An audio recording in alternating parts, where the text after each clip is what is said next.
चलिए class 10th के त्रिकोणमिति के 8.1 में हम अगला सवाल में क्वेश्चन नंबर 9 में हम चलते हैं। त्रिभुज ए बी सी में जिसका बी कोण समकोण हो, समकोण का मतलब होता है आपको 90 डिग्री, तो बी कोण मेरा क्या हो गया 90 डिग्री। आगे सवाल कह रहा है कि tan a बराबर 1/√3, तो 1/√3, तो यहाँ पे tan का फॉर्मूला होता है p/b, तो p का मान क्या है 1 है और b का मान क्या है √3 है, तो मेरा h का मान निकलेगा h² बराबर होता है p² प्लस b²। h बराबर होता है आपको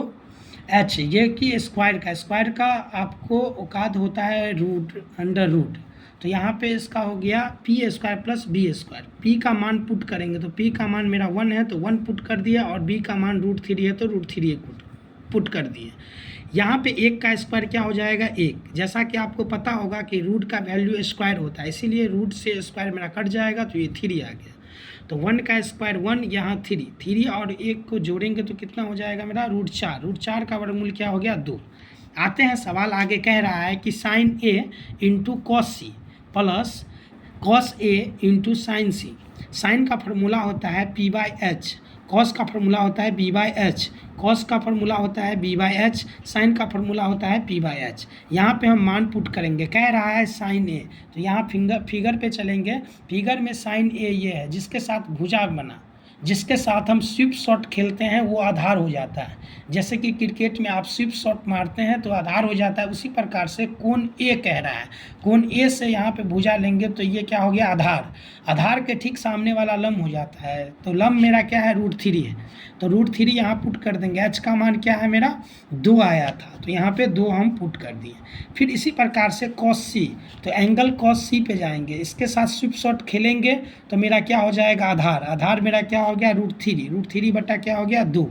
आगे है प्लस, तो प्लस यहाँ पे cos a का, तो cos का क्या होता है b/h है, एंगल क्या कह रहा है a, यहाँ पे a से स्वीप शॉट खेलेंगे तो मेरा क्या है आधार ढूंढ रहा है, तो आधार मेरा क्या है 1 है, तो 1 का मान यहाँ पुट कर देंगे और यहाँ पे h का मान क्या है 2, तो 2 दे दिए। साइन सी, इसी प्रकार से यहाँ पे साइन सी, इसके साथ भुजा लिए तो मेरा क्या हो गया आपको आधार, स्वीप शॉट खेले तो आधार मेरा क्या हो गया √3, तो यहाँ पे हमको लंब, तो आधार के ठीक सामने वाला क्या होता है लंब, तो 1/2 आप कैलकुलेशन करेंगे। जैसा कि आपको पता है कि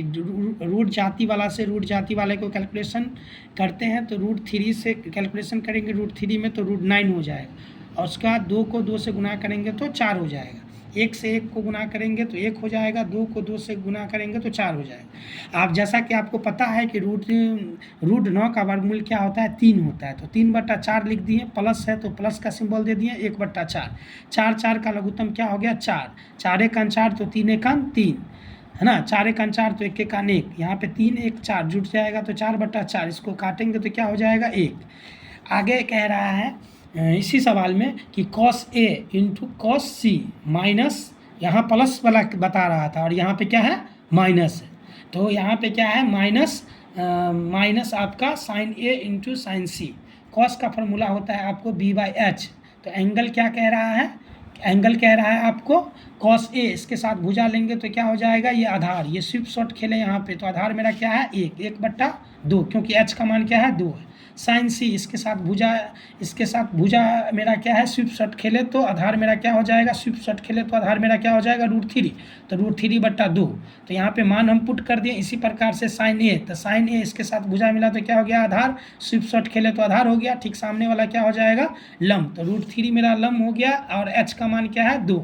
गुने साइन सी, इसके साथ स्वीप शॉट खेलेंगे तो मेरा क्या हो जाएगा आधार, लंब है ठीक सामने वाला तो 1/2। यहाँ पे आते हैं √3 को हम 1 से गुना करेंगे √3 आ जाएगा, 2 2 4, माइनस है तो माइनस दे दिए, √3 को 1 से गुना करेंगे तो √3 और 2 2 4, ये प्लस में है और ये माइनस में है, √3/4 ये प्लस में है माइनस में, हम यहाँ पे भी प्लस माइनस काट के आंसर 0 लिख सकते हैं, अन्यथा इन दोनों का लघुत्तम क्या हो जाएगा, इन दोनों का लघुत्तम आपको 4 हो जाएगा, 4 1 4 √3 1 3, 4 1 4 माइनस √3 1 3, ये प्लस में है माइनस में तो 0/4। अगर मेरे पास 0 रुपया है, 4 आदमी में बांटेंगे तो इसका भागफल क्या आ जाएगा 0 आ जाएगा।